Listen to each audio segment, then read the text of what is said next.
Hey guys, Christina here with One Creative Direction. Happy Wednesday to everybody and welcome to my channel. If you're new, welcome back. If you are a subscriber or a return viewer, thank you all so very much for joining me. So tonight we're going to do something a little different than we normally do. There will be no painting tonight. We are going to work on finishing a piece from a few videos back, and I kind of indicated in that video that I was going to turn this into a clock. So if y'all remember, this is the piece. It's top coated. It looks stunning, by the way. I don't know if you guys can see that very well, but it turned out really good. So what we're going to do, and this is going to be in pieces, so I'm going to have to piece this together just so I don't make the video too long.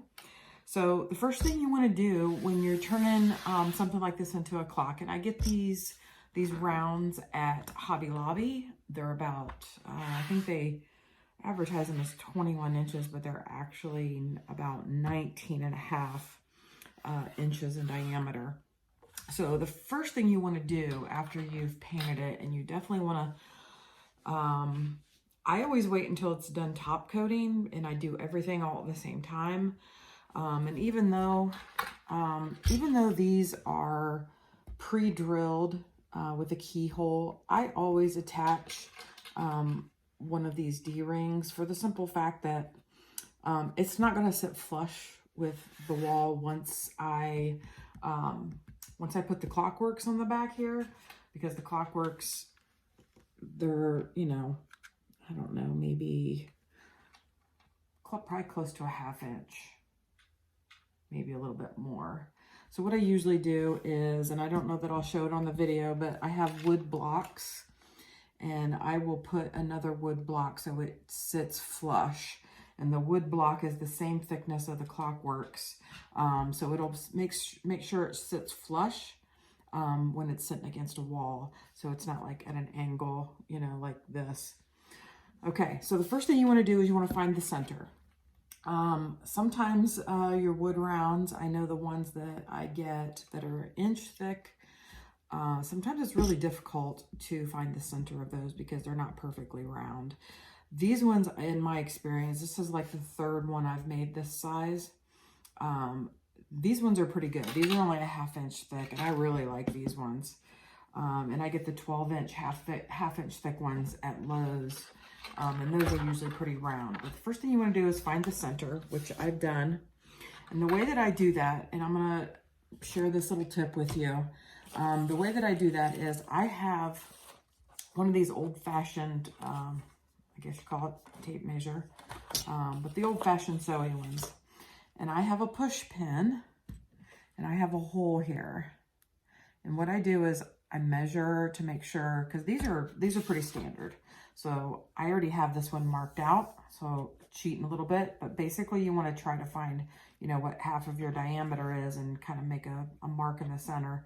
But for this, since I've already done this one, and when you think you have the center, you put your push pin in the center where you think it is, and then you mark the edge, which I have marked here. If you can see that, it's that gold mark right there.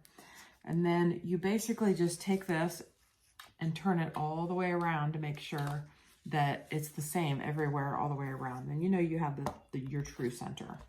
So I marked this one a long time ago. I keep my push pin with my tape measure, and that's marked, and it's usually dead on. This is the third one, like I said.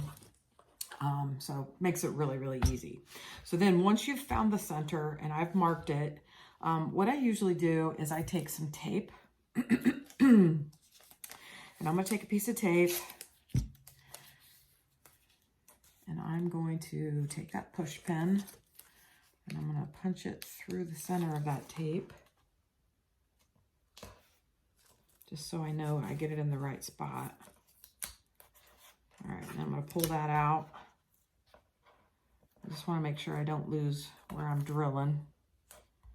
Okay, put that down, make sure we've got it. Yep, okay. So I usually put tape on the front and the back. So I'm gonna do that just so it doesn't like gnaw into the wood. And then I'm gonna turn it over and I'm gonna put tape in the center. And this is green painter's tape. It's the least sticky of all of the tape, right? And I don't push it down very hard, but I usually try to find the center. Basically what I'm gonna do is I'm gonna turn this over. This is, okay, so we're good. So I'm in the center. So I usually put tape like that. And then I'm gonna turn this back over, and I already have my drill bit in my drill. Another thing I do, so I don't have to guess, is I cheat everywhere. So I mark my drill bit, so I know exactly which one. Sometimes, you know, after the first 2 or 3 clocks, I was still guessing which drill bit, but they all pretty much take the same one. So I marked it in my set. So we're gonna take this, and hopefully your drill has a level on it like mine does. And I'm gonna make sure, I'm gonna put my glasses on so I can see the little bubble. And you wanna make sure you're level. And I know you're thinking I'm gonna drill into my countertop, but I'm really not, because I'm only gonna start this, okay? Okay, so I've got it started. So what I'm gonna do is I'm gonna take these 2 dish rags, and whatever you want to put it up on is fine. You just want something that's not going to dig into your artwork, obviously. And I usually put them closer to the center point, and I always put something protective over it. And then I'm going to take these 2 and I'm going to put them over here, and I'm going to put my dish rag over the top of that so it doesn't damage the front of my clock. Okay, so all right, set this down real quick. All right, let's do this again. All right, I'm gonna stick that one there. Like I said, this is just for protection, so I don't damage the front of my clock. You want to make sure your center is not under one of those. Okay, now you want to hold tight here, and you want to finish. So you want to make sure we're level again. Sometimes I have to get my step stool out.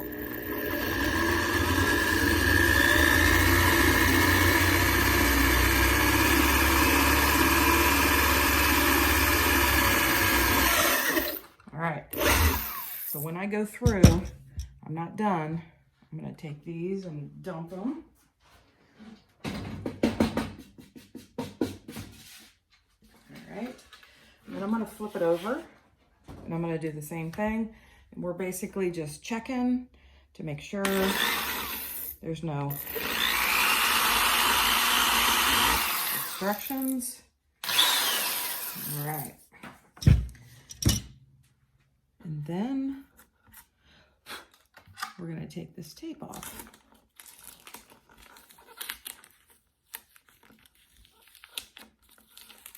And the reason I do the tape on the front is so you don't damage the front, especially like if you're doing resin or whatever. So it gives you a nice smooth hole, right? I'm going to take the tape off the back side. All right. And there you have it. You have your hole for, get this in here so you guys can see it. We have our hole for our clockworks. Fits right in there perfectly. And that is a 5/16 drill bit. All right. So I'm going to turn the camera off, and I'll see you on the next segment. Okay, everybody, so I'm back, and I was going to go over the next step with everybody. And when I say next step, this is just the next portion. You can do these in whatever order is best for you. I'm just going over them in the order that I do them. Now, Obviously, you have the option to drill the hole in the center prior to painting, but just keep in mind, unless you plug the hole, you'll have to run the drill bit back through it once the paint dries. And you're gonna wanna follow the same steps anyway. You're gonna wanna put tape over it to make sure that it doesn't, pull your paint up or your top coat or whatever, or, whatever you have on it at that time that you re-drill that hole. So with that being said, the next step in my process is putting the numbers on. And it's easier to put these on before you put the clockworks on, obviously, while it's still able to lay flat on your surface. And I get a lot of questions about, well, where do I get my numbers, and such. So I get my clockworks at a couple of different places. So thrift stores, they have clockworks almost every single time I go in there, it seems like it. And then I also, like for my bigger clocks, I also look for old clocks that they're maybe selling for $3, $4, $5. Especially if I'm having trouble finding the hands, the length that I need them for these bigger clocks. It's really hard to find them on Amazon, and when I do, they're really expensive. So ironically for this one, I purchased a clock when I moved in my new house about 1.5 years ago, and I was cleaning out my closet, which isn't even on the same wall the clock was hanging on. And somehow I must have hit the wall hard enough, and the wall that the clock was on, anyway, the clock fell, and I didn't realize the face of the clock was glass. So anyway, before I threw it all away, I took the clockworks out because it was a fairly new clock, and these hands are about the perfect size for this particular clock. So, and I'll go over what I'm going to do with these hands later, but back to the numbers. So I've done several different things with my clocks. So in this particular one, I found these numbers, and these ones are wood. So I do have some plastic ones that I got from Amazon, and they come in like black, maybe white, and maybe gold. And I like to paint them. So if I don't like the color of the numbers, if I'm going to use the small plastic ones, I'll spray paint them and coat them, just to match, coordinate with the clock that I'm making. I've done that quite a few times. I can't remember one single time that I've ever used the numbers exactly as I purchased them. One of the other clocks I did this size, I cut numbers because you need bigger numbers for a bigger clock. I cut them on my Cricut, and I just applied them to the clock. And I did offset. So it was 2-color numbers. So it looked really nice, because you definitely don't want your numbers to be the same, dark background. Like if you have a dark base, you don't want them to be dark. You want them to stand out. So in this case, I painted these with a metallic blue, and then I coated them. And these are wood. So basically I'm just gluing these on here. So like I said, that's the next step in the process. And I have this little cheat sheet that I made myself, and it's has a hole in it the size of the clock center. And I usually just, again, painter's tape. I paint it in place, or tape it in place, not paint it. I tape it in place, and I use it to align my numbers. So once I get this in place, it's got lines on it for the 1, 2, 3, 4, 11, 10, 9. And then I'll do the same thing. Once I get these done, then I'll flip it and do the bottom half. But the first thing I do is I do the main 4 numbers. So as you can see, and I'll pull this up so you can see it a little bit better. You can see I already have the 12, the 3, the 6, and the 9 on. So, and I do that by just putting my ruler, and in this case, I have that keyhole, that D-ring already on there. I basically just lined it perfectly up with the center of that, because that's where it's going to hang. and then the center of the hole, and then I just glued my 12, just centered it, and did the same thing with the 6, and then followed suit with the 3 and the 9. Okay, so that's that part. So what I'm going to do off camera is I'm going to put the rest of these numbers on. Hopefully that was clear. If you have any questions about, you know, how to get those perfectly lined up, please feel free to comment me, email me. It doesn't matter. I'll help you as much as I can. But I'm very detailed, very precise when I do this stuff. But as you can see, I have the other tick marks on here. So I'm just going to do the same thing. I'm going to line it up with that line in the center hole. And then I can put my 1 and my 7. So hopefully that makes sense. So I'm going to do the rest of them off camera so I don't bore you guys. But I'm pretty precise. And obviously, you know, if you have a better way that works for you, you know, there's nothing that says you have to do it my way. I'm just trying to help you out with some tips on easy ways to, you know, try to figure this out. So I'll catch you guys on the next segment, okay? Okay, guys, we're back for the last part of the numbering. I saved the last number so I could glue that on camera. I also wanted to give you a couple more maybe little tips that might help for those of you that are gluing on numbers or trying to align them. So I want to show you a little cheat that I do. So I always have at least one more ruler. So I don't know if you can see that, but I have this, I'll bring this over here real quick. I have the shorter ruler, and I use that to cheat. Number one, once I use the tape measure and I align it with the bottom of the 2 over here, I put the ruler directly under where I want to glue it. So not only do I have my cheat in this direction, but I also have a little bit of a cheat. I'm trying to make sure we're on camera, to make sure I align the bottom of the numbers up correctly without getting them crooked, because these are nice and precise lines at the bottom of them. So I get that intersection. And then one of the other things I do is I use these small needle nose pliers.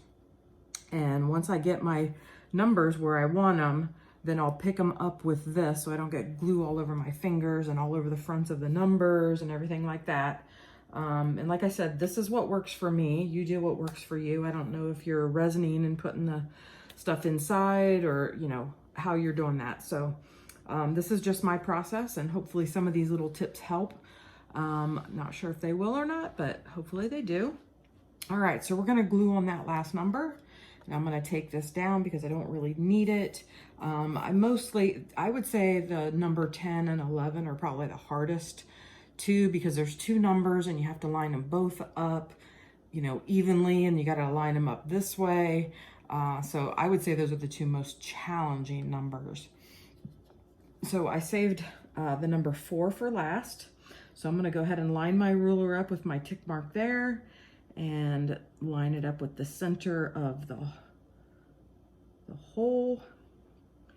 All right, and that's about where my 4 should be. So my next tip is I always put it on the clock before I add any glue to it. I put it on here exactly where I think it needs to go. I realign everything. I try to get the ruler down as close as I can get to it so it's easier to align. And then I use something like this to see, you know, is it in the center?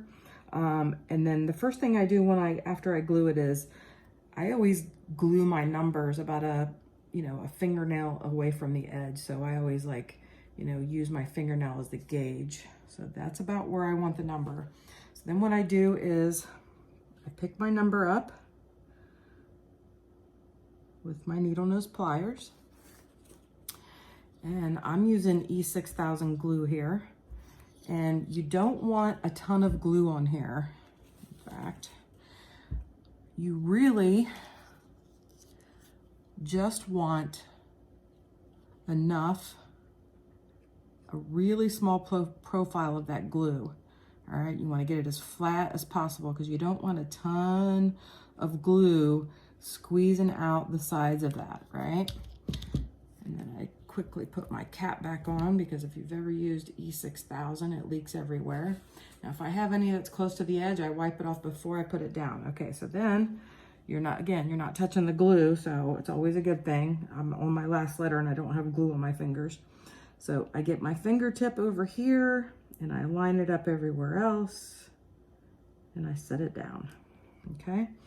And then because you have a little bit of playtime, you can make sure that it's aligned, you know, straight. If it has straight lines, you want to make sure, you know, they're not like at an angle or whatever. So I'm just kind of trying to get this in a straight position and then still in line. Okay, so once you have it where you know that it's good, if just another little tip, if you had any glue squeeze out the side, you can use a toothpick or something, you know, with a small, you know, with a really small edge or lip to it, and just hold the number down. And I always keep a little paper towel and just kind of, you know, try to get, if there's just a little tiny bit, I mean, E6000 dries pretty clear, but if you've got like a bead of glue, and there's a few of them that I had a little bit, if it's like a huge bead, obviously aesthetically, you know, it's not gonna look the greatest. Usually try to either spread it or just kind of pick it up with the profile. And there you have it. All right, so I'm gonna pull these tools off of here and I'm gonna untape this and I'm gonna bring you up to the top so you can see the lettering. Hopefully some of those tips helped. It always helps to have, you know, multiple rulers to line things up. I'm a bit of a perfectionist that way, so I like for everything to be straight all the way around. So I'm gonna pull the camera over a little bit. I have a piece of glue. All right, I'm gonna pull it up here so you guys can see. Sorry for the glare, but you can see all the numbers. They look really even. So yeah, so that's the end of this portion. I am going to do a few other things off camera and I will be back. Okay guys, so real quick, I wanted to show you what I'm doing. So after I glued all of the numbers, I went and I had a couple more of these rounds and I set those on top, and I just have one of my weights on here. This is just a little 8-pound one. You don't want too much. And you don't want to do it immediately after you glue them. I waited about 5 or 10 minutes. Now the E6000, it takes about 24 hours to cure totally. So I'm going to leave this on here for a little while. I don't know if I'm going to leave it on for the full 24 hours, but I don't want those numbers to move, and I want to make sure that those are glued on there really nice. I made the mistake one time of gluing something with E6000 and not letting it cure for the 24 hours. And I didn't apply any pressure or anything. And it actually, it did okay until it was out in the heat, and then it literally just fell apart. So lessons learned, there's a method to my madness and a reason I do everything. So yeah, I'm going to let that sit there and let that cure up. And then while that's curing up, I mentioned I was going to do something with these clock hands. So because these are black and there's a lot of black in my clock, I am going to take either this white vinyl or this very pretty sparkly blue vinyl, which is exactly the same color, ironically. I actually bought this for something else, but it's ironically the same exact color as the numbers. And those are metallic. So I haven't decided if I'm going to do the white or the blue. I think I might do the white just because I think it'll show up better. But my intent is to cut some lines on my Cricut to kind of outline, like maybe make a line straight through the center of this. And then, I don't know, maybe a circle on here. And then the same on the smaller one. So just so it's easier to visually see like where the clock hands are at a glance. So that's what I'm going to work on. I will be back when I get these done and when this is all cured up, and we'll assemble the clockworks on camera. All right, catch you in a little bit. Okay guys, so I'm back for the very last part of the clock. So as I mentioned, I wanted to take the hands and put something on it so it's a little more visible on the clock itself, so you can easily see where the hands of the clock are. So the numbers are all glued on, and you can see the hands really well. So for those of you who don't know how to assemble the clockworks, in the previous section, I showed you how to drill the hole in the center. So with a set for a clock, you'll get multiple pieces. So after you drill the hole, and you want to put this piece on the very back, all right? And it comes with a little black rubber grommet, and you want to put that on the front of it, okay? And you also want to put this on there first, okay? Just like that. And then you want to put your little black rubber washer, grommet, whatever you want to call it, that goes there. So that's how the back of this is assembled. You can see I have that. If I turn it to the side, you'll see the gap, maybe. You'll see the gap where the rubber washer is there. Okay, so once you got that, then you stick it through the back of your clock, and you want to make sure that this is at the top. Okay, so where your 12 is, you want to make sure that this is at the top. Okay, and don't insert your battery until you get everything together. All right, now what I would suggest is, prior to doing anything, put your battery in and then check to make sure that your works are moving. Just in case you have a defective clock, you don't want to go through all the steps of assembling all the hands and everything only to find out that maybe this is defective. So I always check it with the battery. If it works, take the battery back out and then proceed with the steps. So once you get your back pieces on, your set should also come with two other pieces. It should come with a flat washer that will match whatever color your clockworks are, whether it's silver or gold. Pretty much all of them seem to be gold. Okay, so what you're gonna do is you're gonna put this flat washer down first. Okay, you can see that here. You see that flat washer is flush up against the front of the clock. And then you have a really short nut, all right? And you're gonna screw that. Okay, so envision that your clock is here and that flat washer's first, and then you're gonna put this short nut on there, and you're gonna tighten it. Now don't tighten it super tight, but you want it tight enough so this isn't gonna move around on the back of your clock, okay? And I always take my little needle nose pliers, and you can see the nut. It's right here, okay? And I just take those and I tighten them as tight as I can get it without over tightening it. Okay, and once you got that down, then you're gonna want to put your clock hands on. And you want to put them in the 12 o'clock position, both of them. You have to start them in the 12 o'clock position, all right? So obviously I started these about 27 minutes ago. So what I usually do is I just let it to go around, and then once I'm sure that it's working properly, then I'll set the actual time. But you want to make sure that the hands are moving and they're passing each other. So you want to make sure there's a little bit of a space in between your hands, your bottom and your top. Okay, now some clockworks come with a second hand. This particular one did not. And then the second hand is typically the hand on the top. So you'll put these two hands on, and then your second hand is usually on top of those two. And a lot of times when you have a second hand, you don't have this top pin. So these come with a little top pin that goes down in the center that kind of hides that threading, hides this portion right here. So as you can see, let me put it a little bit closer so you can see there's a little black pin there on the top to hide that, and it just inserts into this. Okay, so once I get all of that done,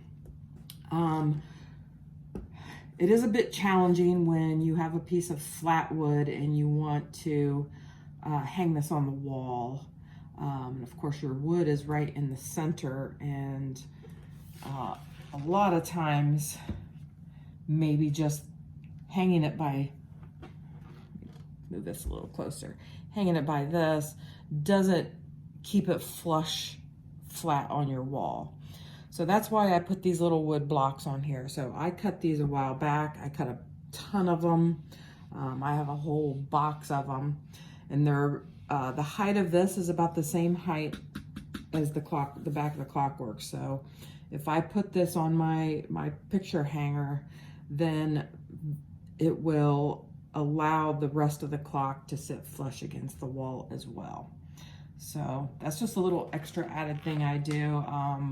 You know, that's honestly a personal choice, but there you have it. Everything is finished. Everything is working. I really like the way it turned out. I really like, I don't know. I like the finish of it. I like the numbers. They really turned out good. They matched the paint job really well. And I'm really glad that I chose the white for the clock hands. So hopefully some of my tips helped. If you're going to venture out and make a clock, hopefully those tips helped. If you have any questions at all, or you need help with anything, please don't hesitate to send me a message via email, leave a comment. I try to check my comments every day. And I answer every comment, so don't hesitate to reach out. And please let me know what you think of the clock in the comments. I would really appreciate, feedback. I don't always get comments on my videos, and it is very encouraging to keep making videos if I get some interaction with some of my viewers. So please let me know what you think of the clock in the comments. I would really appreciate it. And thank you so much for joining me for this video. I really appreciate it. I will catch you on the next one. Bye now.